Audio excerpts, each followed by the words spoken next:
Let's offer a blessing for diving into the words of Torah. Baruch atah Adonai Eloheinu melech haolam asher kiddushanu b'mitzvotav v'tzivanu la'asok b'divrei Torah. Holy One of blessing, your presence fills creation. Thank you for giving us opportunities to connect with holiness, such as busying ourselves with the study of Torah. I see we have other people joining us. That's just wonderful. I will repeat that although the Torah portion this week is Vayikra, about the beginning of the sacrifices where Moses is called and told about the different sacrifices, we are going to be studying the book of Daniel, which is going to have very interesting echoes to other books. And when we come to them, you're going to pop up your hand and say, well, that reminds me of Esther. That reminds me of Job. That reminds me of so many different books. And that's exactly right. So I'm going to start off, and great thanks to Jenny for the technological help this week. We're going to start off with a little bit of placement. So where is the book of Daniel in the Hebrew Bible? We have been doing the 5 books of Moses, Genesis, Exodus. We're beginning Leviticus readings at this time, then Numbers and Deuteronomy. At the end of that, we go right back to Genesis. So you're used to the Torah reading cycle, which is the 5 books of Moses in the scroll of the Torah. The second part of the Hebrew Bible are the prophets, Nevi'im, Joshua. That's when we finally get to go into the land. Judges, Samuel. Then we start with Kings 1 and 2, Isaiah, Jeremiah, Ezekiel. These are all familiar prophets because we quote from them a lot. And then come the 12 minor prophets. Now, the reason they're called minor is not because what they said was less important, but just we have fewer words from them. So it's all put together, Habakkuk and all these different others, Nehemiah. We have a whole lot of the 12 prophets of whose books are shorter. Now comes the third section. We had Chumash, we had the 5 books, we had Nevi'im, prophets, and now Ketuvim, from the root lichtov, to write, the books of the writings. Psalms, which is Tehillim, Proverbs, in Hebrew, Mishle, Job, Eov, remember there's no J in Hebrew, Song of Songs, Shir HaShirim, which is traditionally read at Passover, Ruth, which is read at Shavuot, Lamentations, Echa, which is read in Tisha B'Av, Ecclesiastes, Kohelet, and that book is read at Sukkot, Esther, which is read now at Purim, coming up. And here comes Daniel. So it's part of writings. After that comes Ezra, Nehemiah. Oh, that's right. Nehemiah is not in prophets. It's in the book of writings. And Chronicles 1 and 2, Divrei Hayamim, the words of the days, the Chronicles, brings us to the end of the Hebrew Bible. The Christian Bible has a different order and they end with Malachi, but that's a whole other teaching. Please go to the next slide. So when was Daniel written? He was contemporary with Jeremiah and Ezekiel, Yirmiyahu Yechezkel. So Jeremiah was prophesying in Jerusalem before and during the Babylonian exile. So right around from 600s to the beginning of the 500s. And Ezekiel prophesied in Babylon among the exiles. So that's after 586 when they're already in Babylon. And Daniel prophesied in the capital of Babylon in the 560s to the 530s. That just gives you an idea, 6th century before the Common Era. And he was among the first group of captives. There were waves of captives taken to Babylon. And so that sort of sets it up for you that you know where we read Daniel and why it will have links to other books because of the time frame. Thank you, Jenny. I'm going to share my screen now. And we're going to start reading. Thank you for those who just joined us. Here's the book of Daniel. So in the 3rd year of the reign of King Jehoiakim of Judah, King Nebuchadnezzar of Babylon came to Jerusalem and laid siege to it. So this is talking about the siege. We talk at Tisha B'Av about how the first temple was destroyed. Nebuchadnezzar took many of the tribe of Judah, including the ancestors of Yitzhak Magal, up to Babylon. But here we're reading about it in the book of Daniel. It's rare that we get to do this, so that's why I'm so excited. The Lord delivered King Jehoiakim of Judah into his power, because it was like a punishment, it's considered in this writing, together with some of the vessels of the house of God, and he brought them to the land of Shinar, to the house of his God.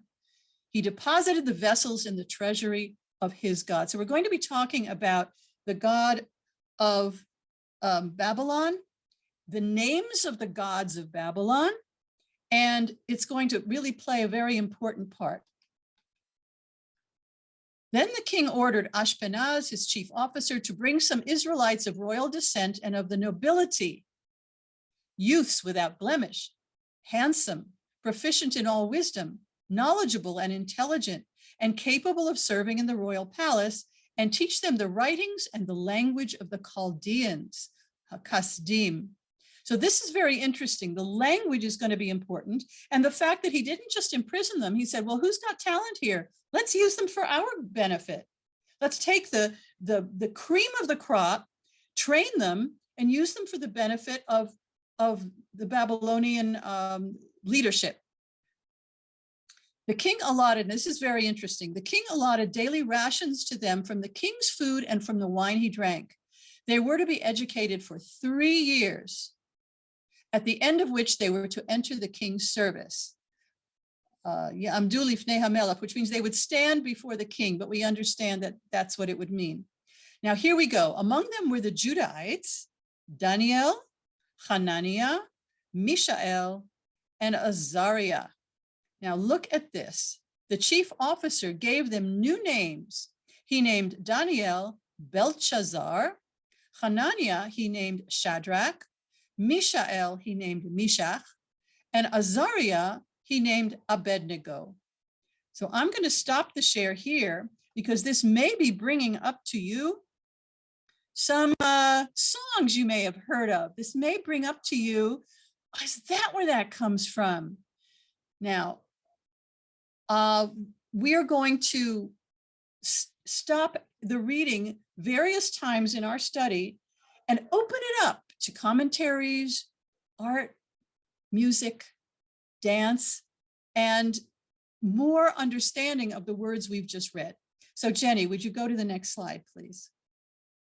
Their names were changed. Daniel and his 3 companions were offered training by the Babylonian king, but he had their names changed. Why? Look at this, to honor the Babylonian gods rather than the God of the Jews. So let's analyze their name.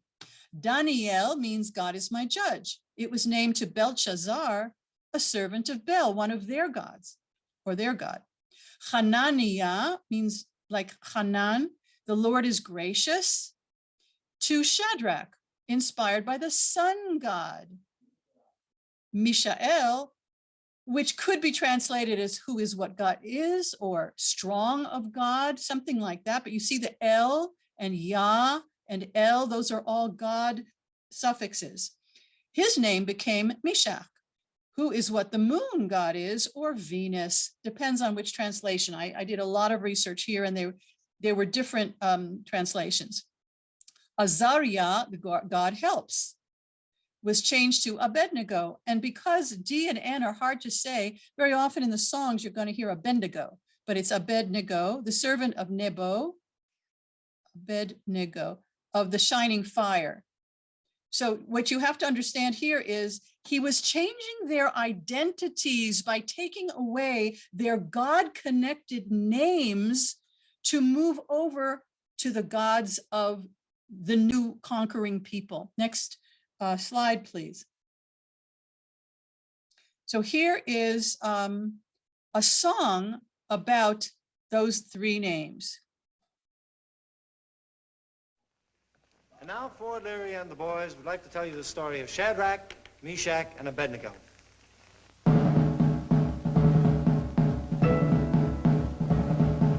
Shadrach, Shadrach. There were 3 children from the land of Israel. Shadrach, Meshach, Abednego, they took a trip to the land of Babylon. Shadrach, Meshach, Abednego, Nebuchadnezzar was the king of Babylon. Shadrach, Meshach, Abednego, took a lot of gold and he made an idol. Shadrach, Meshach, Abednego. And he told everybody when they heard the music of the cornet. And he told everybody when they heard the music of the clarinet. And he told everybody when they heard the music of the horn. You must bow down and worship the idol Shadrach, Meshach, Abednego, but the children of Israel would not bow down, not Shadrach. Meshach, Abednego, You couldn't fool them with no golden idol, Shadrach. Meshach, Abednego.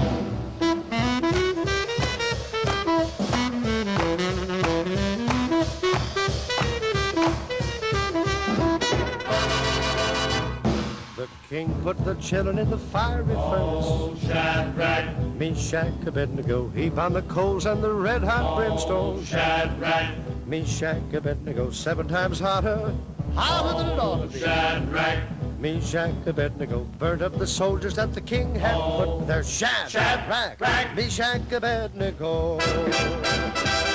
But the Lord sent an angel with snowy white wings down in the middle of the furnace, yeah, talking to the children about the power of the gospel. Shadrach, Meshach, Abednego, Couldn't even harm a hair on the head of Shadrach.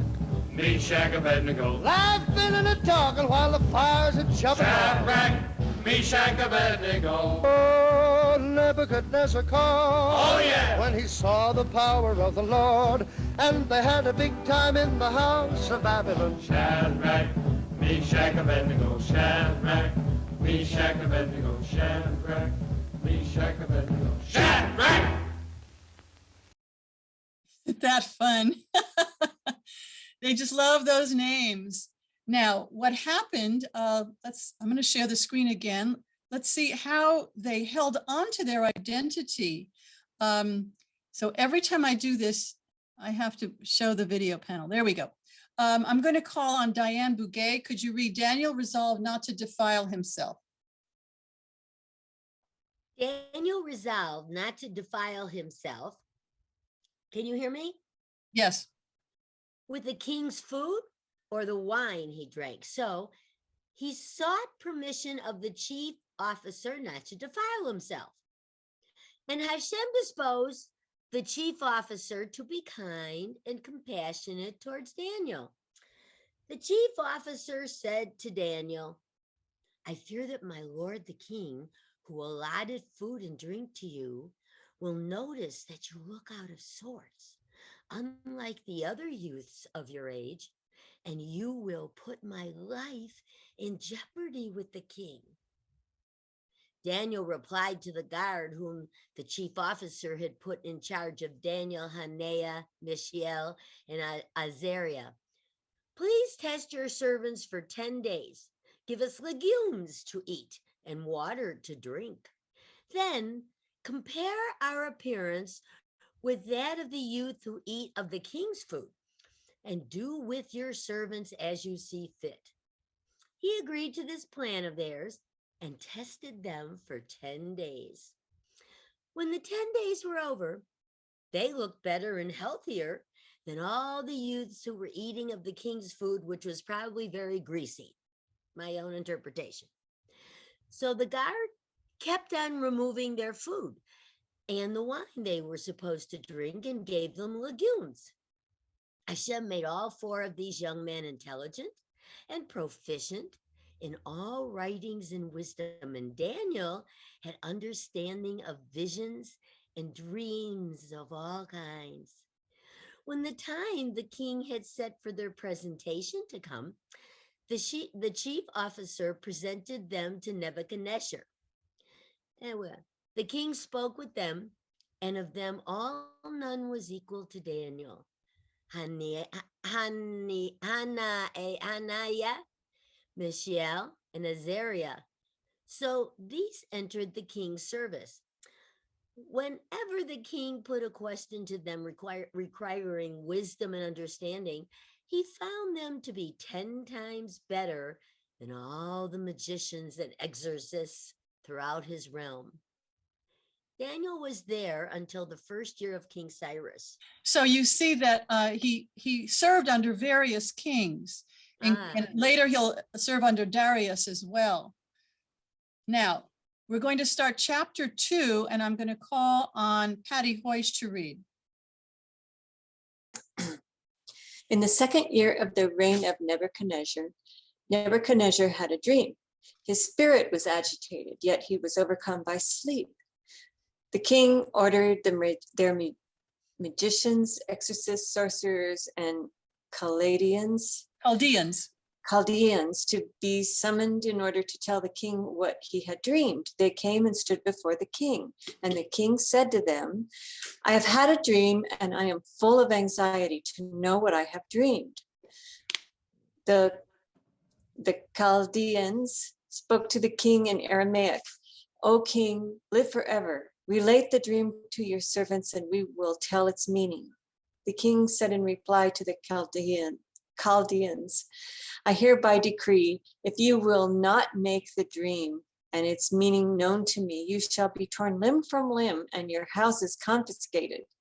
But if you tell me the dream and its meaning, you shall receive from me gifts, presents, and great honor. Therefore, no pressure. Tell me the dream and its meaning. Once again, they answered, let the king relate the dream to his servants, and we will tell its meaning. The king said in reply, it is clear to me that you are playing for time, since you see that I have decreed that if you do not make the dream known to me, there is but one verdict to you. You have conspired to tell me something false and fraudulent until circumstances change. So relate the dream to me, and I will then know that you can tell its meaning. The Chaldeans said in reply to the king, there is no one on earth who can satisfy the king's demand. For the great king or ruler, none has ever asked such a thing of any magician, exorcist, or Chaldean. The thing asked by the king is difficult. There is no one who can tell it to the king except the gods whose abode is not among mortals. Whereupon the king flew into a violent rage and gave an order to do away with all the wise men of Babylon.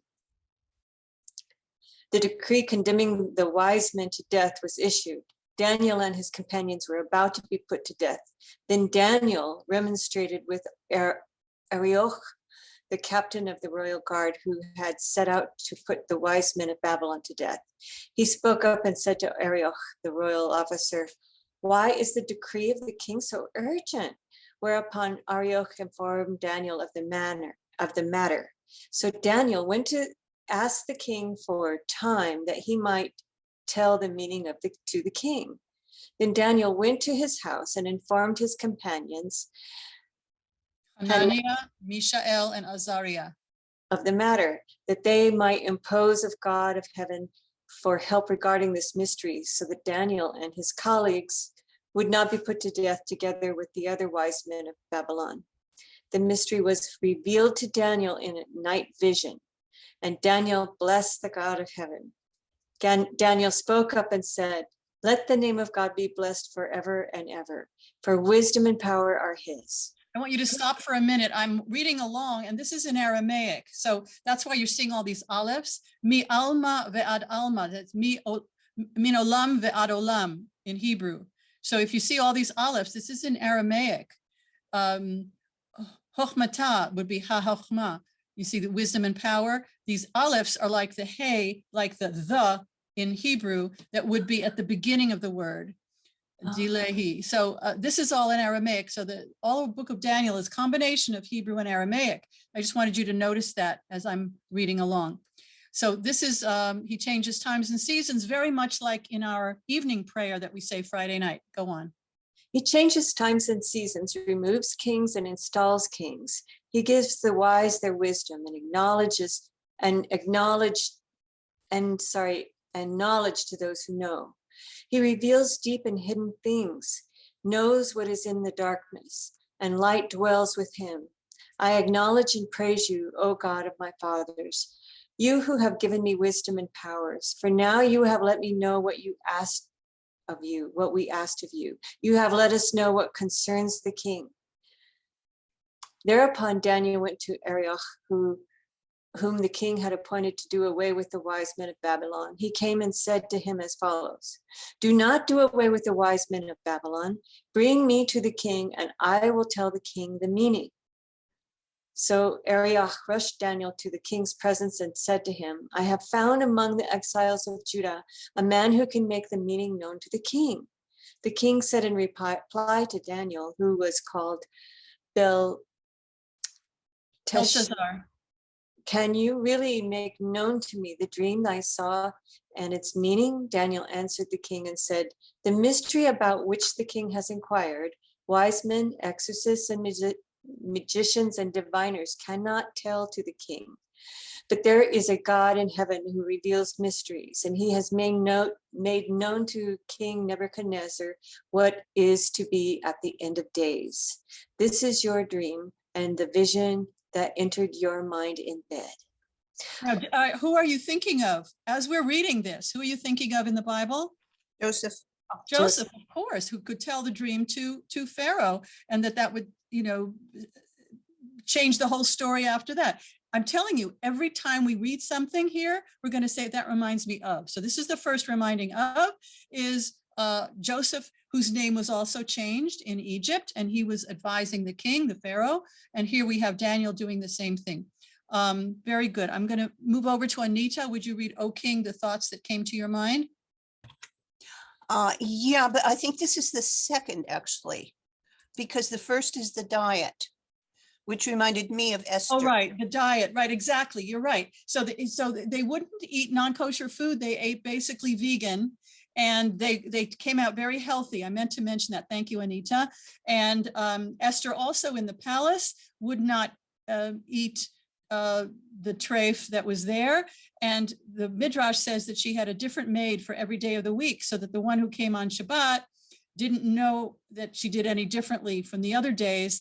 And they didn't share stories. So very, very good. Thank you for reminding. So we reminded of Esther keeping to kashrut, and here we are reminded of Joseph, who interpreted dreams. So here we go. O King, the thoughts. O King, the thoughts that came to your mind in your bed are about future events. He who reveals mysteries has let you know what is to happen. Not because my wisdom is greater than that of other creatures has this mystery been revealed to me, but in order that the meaning should be made known to the king, and that you may know the thoughts of your mind. O King, as you looked on, there appeared a great statue. This statue, which was huge and its brightness surpassing, stood before you, and its appearance was awesome. The head of that statue was of fine gold. Its breast and arms were of silver. Its belly and thighs of bronze. Its legs were of iron, and its feet part iron and part clay. I'm going to stop you. I actually have an illustration, but I'll show that to you in another week, where each of the parts of the statue stand for a different empire and a different entity. And I just don't have it available. So hold on to this idea of the statue. It's going to be very important. Go on. As you looked.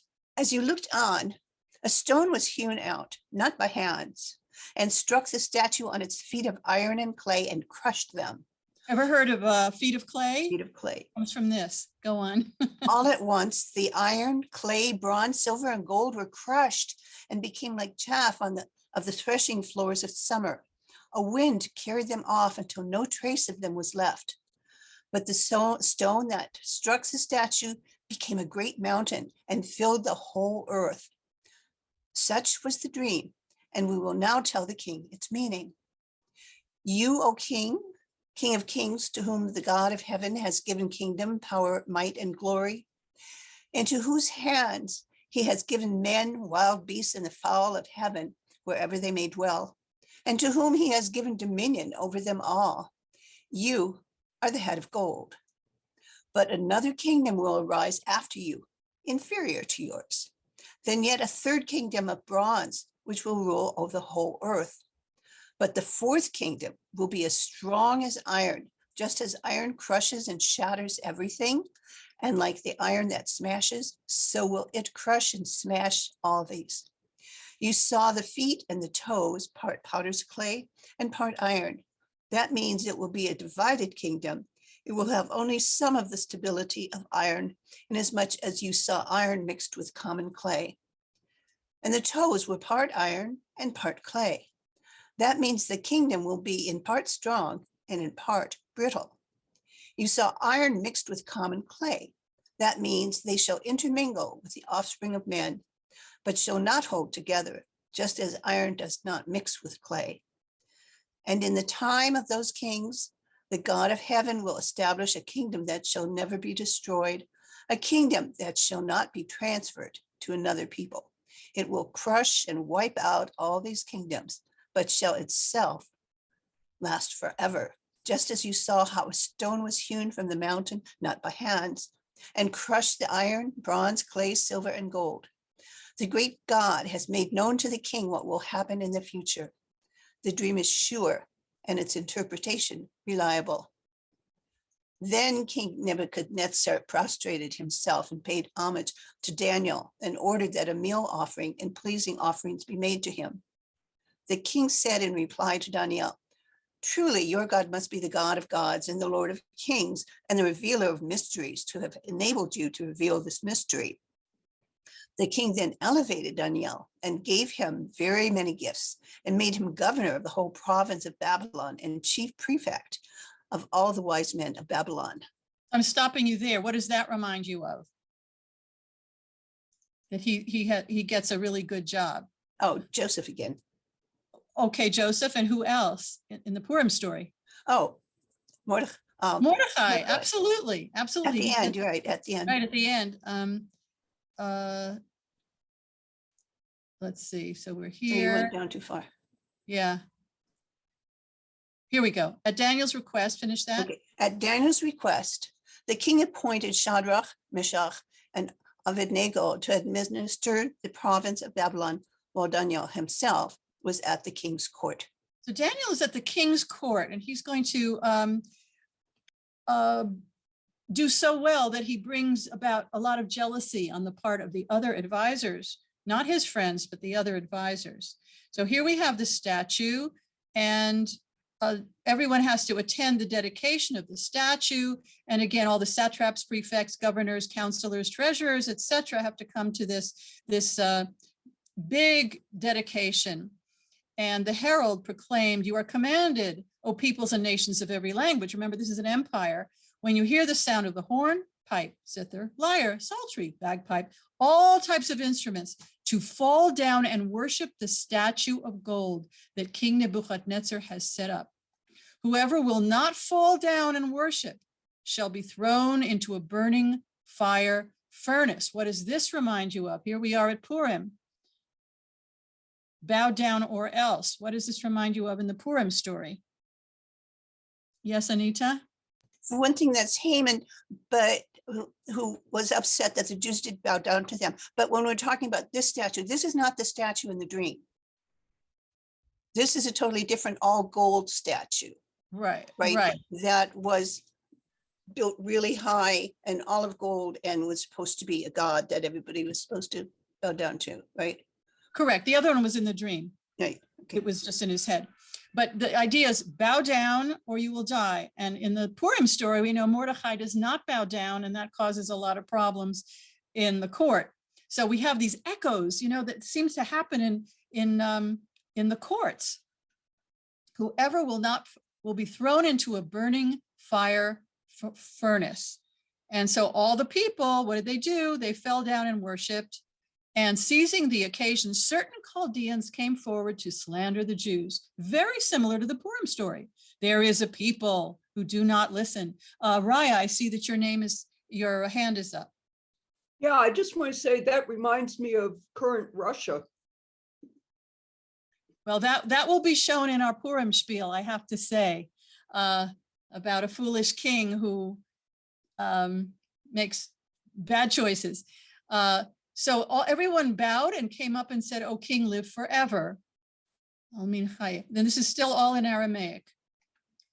Give an order that everyone who hears it falls down, worship the golden statue, and whoever doesn't goes into the fire furnace. There are certain Jews whom you appointed. This is almost word for word like the Megillah of Esther. You appointed to administer the province of Babylon. There's these three, Shadrach, Meshach, and Abednego. These men pay no heed to you. They do not serve your God or worship the statue of gold. So they're setting up the Jewish overseers to be punished. So what happens then? I'm moving on to Julie. Then Nebuchadnezzar in raging fury. Then Nebuchadnezzar, in raging fury, ordered Shadrach, Meshach, and Abednego to be brought. So these men were brought before the king. Nebuchadnezzar spoke to them and said, "Is it true, Shadrach, Meshach, and Abednego, that you do not serve my God or worship the statue of gold that I have set up? Now, if you are ready to fall down and worship the statue that I have made, when you hear the sound of the horn, pipe, zither, lyre, psaltery, and bagpipe, and all the other types of instruments, well and good. But if you will not worship, you shall at once be thrown into a burning fiery furnace. And what God is there that can save you from my power?" Remember that phrase, what God is there that can save you from my power? That's going to show up in a lot of the songs because he finds out exactly that the God of the Jews can do that. Go on. Shadrach, Meshach, and Abednego said in reply to the king, "O Nebuchadnezzar, we have no need to answer you in this matter. For if so it must be, our God, whom we serve, is able to save us from the burning fiery furnace, and he will save us from your power, O king. But even if he does not, be it known to you, O king, that we will not serve your God or worship the statue of gold that you have set up." Nebuchadnezzar was so filled with rage at Shadrach, Meshach, and Abednego that his visage was distorted, and he gave an order to heat up the furnace to 7 times its usual heat. He commanded some of the strongest men of his army to bind Shadrach, Meshach, and Abednego and to throw them into the burning fiery furnace. So these men in their shirts, trousers, hats, and other garments were bound and thrown into the burning fiery furnace. Because the king's order was urgent and the furnace was heated to excess, a tongue of flame killed the men who carried up Shadrach, Meshach, and Abednego. But those 3 men, Shadrach, Meshach, and Abednego, dropped, bound, into the burning fiery furnace. Then King Nebuchadnezzar was astonished and, rising in haste, addressed his companions, saying, "Did we not throw 3 men bound into the fire?" They spoke in reply, "Surely, O king." He answered, "But I see 4 men walking about unbound and unharmed in the fire, and the 4th looks like a divine being." Let's see what that says here. Elohim, like the Son of God, a divine being. Okay, go on. Nebuchadnezzar then approached the hatch of the burning fiery furnace and called, "Shadrach, Meshach, Abednego, servants of the Most High God, come out." So Shadrach, Meshach, and Abednego came out of the fire. The satraps, the prefects, the governors, and the royal companions gathered around to look at those men on whose bodies the fire had had no effect, the hair of whose heads had not been singed, and whose shirts looked no different, to whom not even the odor of fire clung. Nebuchadnezzar spoke up and said, "Blessed be the God of Shadrach, Meshach, and Abednego, who sent his angel to save his servants, who, trusting in him, flouted the king's decree at the risk of their lives, rather than serve or worship any god but their own God. I hereby give an order that anyone of any people or nation of whatever language who blasphemes the God of Shadrach, Meshach, and Abednego shall be torn limb from limb and his house confiscated, for there is no other God who is able to save in this way." And this word, there is no other God who is able to save in this way. That's going to come up in the songs as well. Go on. Thereupon the king promoted Shadrach, Meshach, and Abednego in the province of Babylon. King Nebuchadnezzar, to all people and nations of every language that inhabit the whole earth, may your well-being abound. The signs and wonders that the Most High God has worked for me, I am pleased to relate. How great are his signs, how mighty his wonders. His kingdom is an everlasting kingdom, and his dominion endures throughout the generations. Thank you. Well, so you have the story of the fiery furnace that you may have heard of. Let's hear how it turned into various songs and how they spoke about these three wonderful advisors. Jenny, this is the granddaughter of Bill Greer, who wrote the lyrics to this particular version.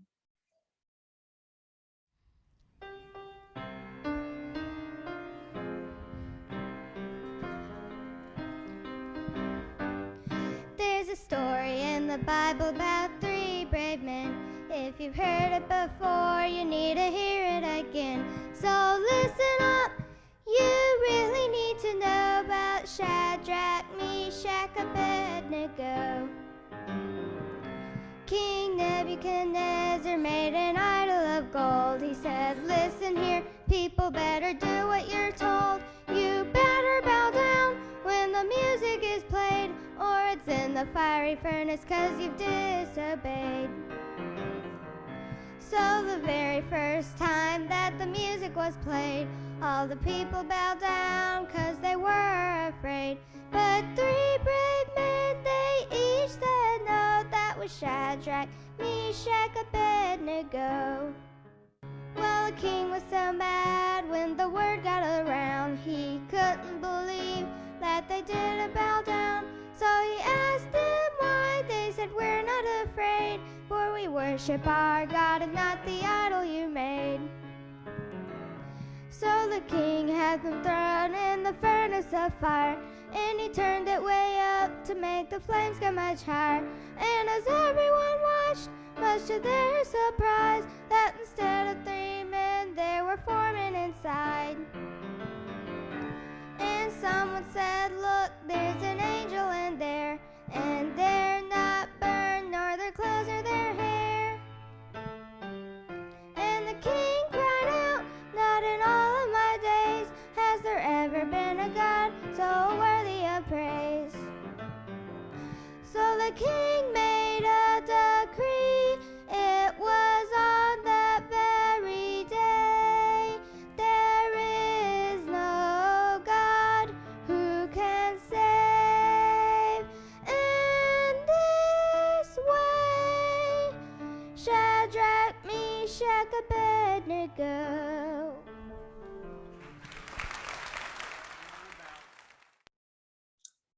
So it should be who can save in this way. I wrote world. I was listening to her sing many times so that I could write out the words for you because it was a little hard to hear. But now I hear who can save in this way, just like the verse in Daniel. So this has struck so many people about the being thrown in the fiery furnace, and not even a hair on his head or not the shirt was even touched or singed because of their faith in God. Let's look at another version of this. All right, so this one I don't have the music to, but look at how the verses are changed. Three good men lived very long ago, Shadrach, Meshach, Abednego. To an idol they never would bow, Shadrach, Meshach, Abednego. In a fiery furnace they were all thrown in. Nebuchadnezzar thought it was their end, but God was there. He never let them go, Shadrach, Meshach, Abednego. In the fiery furnace, it was very hot, but they prayed and put God on the spot. And they came out and they didn't smell of smoke, Shadrach, Meshach, Abednego. And they came out and they didn't smell of smoke. And then the three names again. So I have to say, you can stop the slide for a sec. When I grew up, this is the song that I knew. Let's see. This is Daniel. Oh, Daniel in the lion's den, he did begin to pray, and the angel of the Lord shut the lion's mouth. Oh, that was a mighty day. Hallelujah. Well, I thought that was the song, and that talks about a later chapter where it's about the lion's den, and I couldn't find it anywhere. I challenge you to find that with all the verses, but I thought there was only that one song. My goodness, once I started researching for this very class, I found song after song after song. So let's look at some other ways that the story of Daniel is being translated and why it's inspiring to various groups. Jenny, next slide.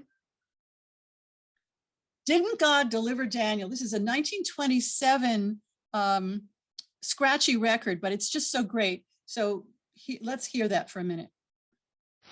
Lord, he won't you stop by here.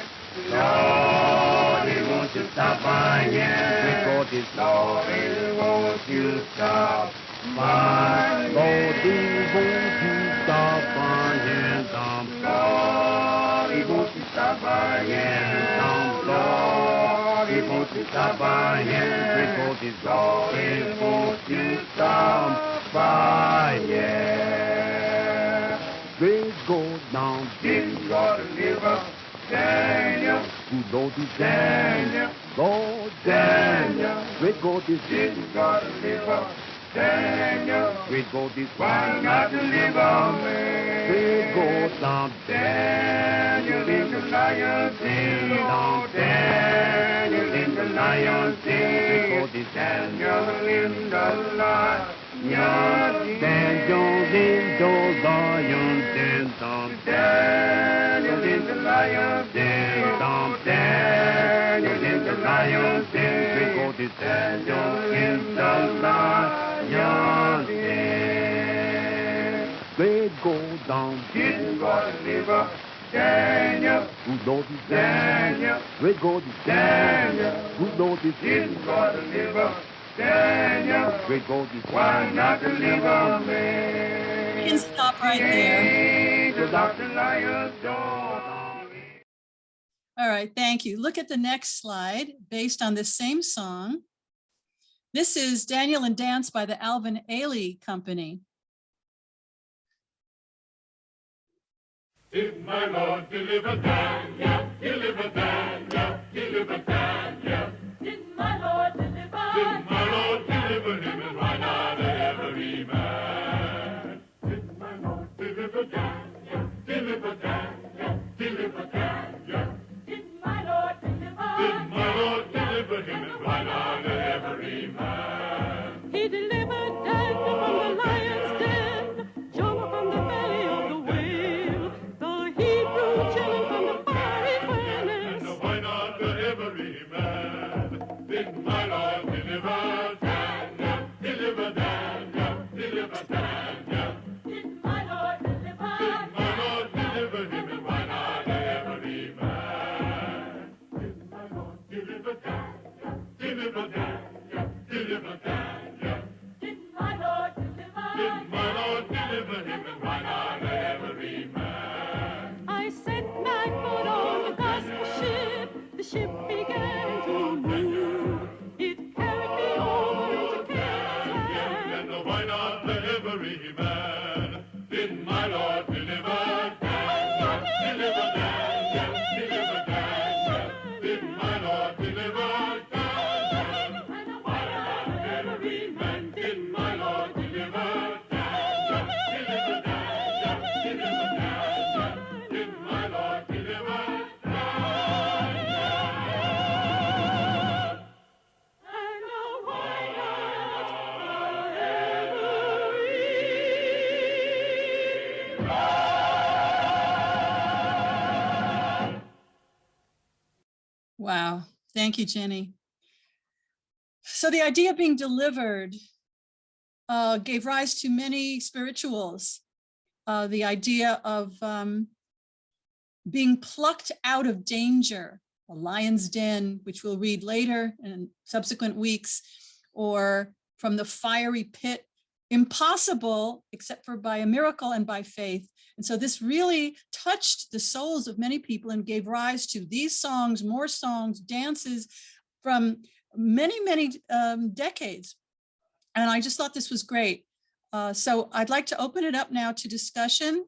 And next week we'll continue probably with chapter 5. I'm going to skip 4 because that one is just another dream, another interpretation. And again, Nebuchadnezzar says, wow, God is great, and you interpreted the dream so beautifully. So we're going to go on to a different chapter next time.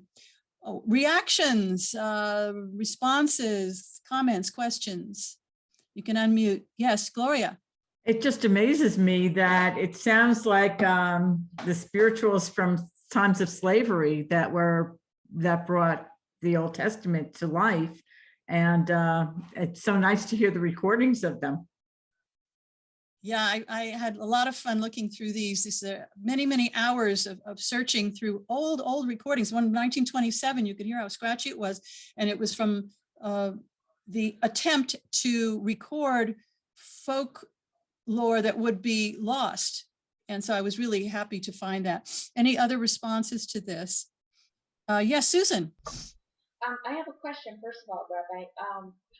Can you give us a little bit of background on the time frame of Daniel and like where he plays into like Isaiah and the whole Babylonian period? Sure. Can you show the first two slides again, please, Jenny? It's possible that you missed that. Oh, Yes, I'm sorry. give me just 1 second. That's okay. That's okay.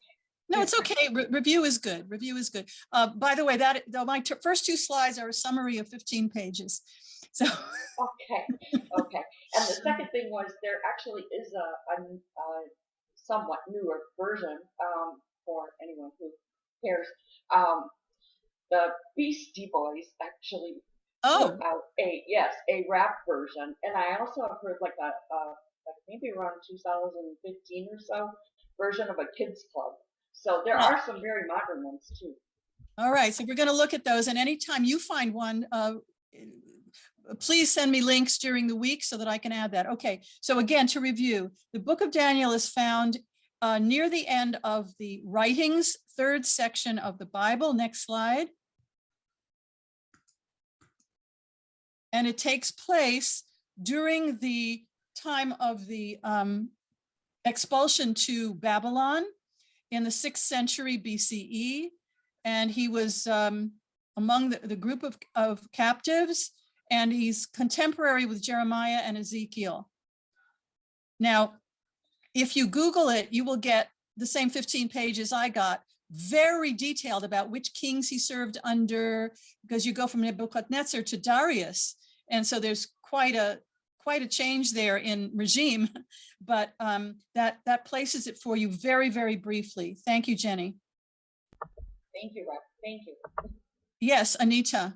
So he'd also be contemporaneous with Ezra and Nehemiah, because they were during that period as well. Right, they were more involved in the return to Jerusalem and the rebuilding of the temple, as you so beautifully wrote about. So towards the later part. Yes. But yeah.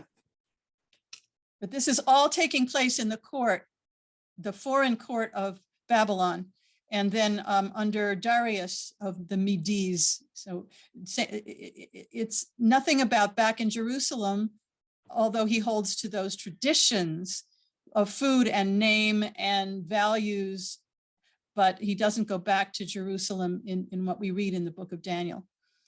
Other responses or questions? Yes, Raya, nice to see you.